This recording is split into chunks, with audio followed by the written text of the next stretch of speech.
Since the beginning of human history, access to information has been limited. Before writing was invented, people were limited to knowledge that could be transmitted orally. With writing, scholars were eventually able to gather and record most aspects of their civilization, although it did not necessarily translate to widespread knowledge until the printing press. Later, with telegraph, radio, and television, people were able to learn about events and cultures from every corner of the globe. More recently, information was dominated by newspaper, radio, and television, and people were much more informed than ever before. However, due to the costs of mass media, the flow of information was controlled by a small minority of individuals, which contributed to the authoritarianism of the 20th century. Today's use of the internet is leading to a new global information revolution with major political effects. This newfound access to information is exerting a major impact on politics. A recent report from the Pew Research Center for the People in the Press shows that 44% of Americans use the internet, cell phone, or other digital device to access news. Newspaper readership has declined from 56% in 1991 to 47% in 2000 to only 31% in 2010.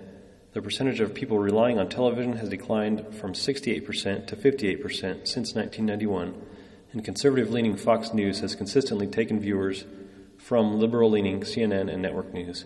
These trends point to significant gains in conservative and libertarian political tendencies and diminishing influence of centralized sources. The powers that be no longer hold sway over the masses, a distinction that has been clearly presented over the past 2 years in the coverage of the Tea Party movement. We've all seen the accusations of racism and extremism from the mainstream media, but by having access to independent news sources, the people have repeatedly dismissed such nonsense. The anti-authoritarian streak exemplified by the Tea Party movement has always been there among a large number of Americans, but until information was decentralized, it was never possible for any such movement to gain traction. Authoritarians understand the threat to their power plays and have recently introduced a massive censorship program to shut down portions of the web. However, to implement the so-called internet kill switch would be to commit national suicide because countless economic transactions take place on the internet. The more research we conduct, the more we realize how truly effective decentralization can be. Independent information sources have exposed terrible corruption such as the Acorn scandal many times in the past few years.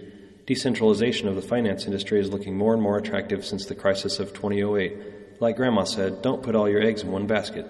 Decentralization of political institutions is a natural fit in this 21st century model. Just look at the cesspool of corruption in DC or the fiscal/monetary calamity in Europe.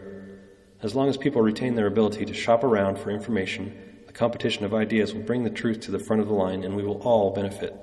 As for the Tea Party movement and the principles of individual liberty, we, the people, are just getting started.